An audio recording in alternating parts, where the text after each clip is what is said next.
مچھر اللہ کی بہترین قدرت کی نشانی۔ جب اللہ تعالیٰ نے مچھر کی مثال دی تو کفار حیران ہوئے اور کہنے لگے کہ خالق کائنات کے لیے یہ کیوں کر مناسب ہے کہ وہ ایک چھوٹے کیڑے کی مثال دے، اور جو لوگ کافر ہیں وہ کہتے ہیں کہ اس مثال سے خدا کا کیا مطلب ہے۔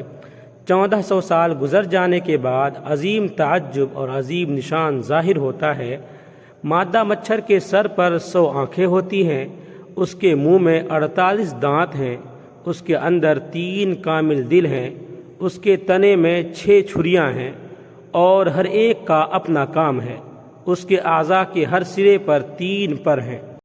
ان سب سے زیادہ عجیب بات یہ ہے کہ جدید سائنس نے دریافت کیا ہے کہ ایک بہت چھوٹا کیڑا ہے جو مچھر کی پیٹھ پر رہتا ہے اور اسے صرف خوردبین یعنی سے دیکھا جا سکتا ہے۔ اللہ تعالیٰ نے فرمایا، در حقیقت خدا مچھر یا اس سے اوپر کی کسی چیز کی مثال دینے سے نہیں شرماتا۔ پاک ہے وہ جو بادشاہی، طاقت، غرور اور عظمت کا مالک ہے۔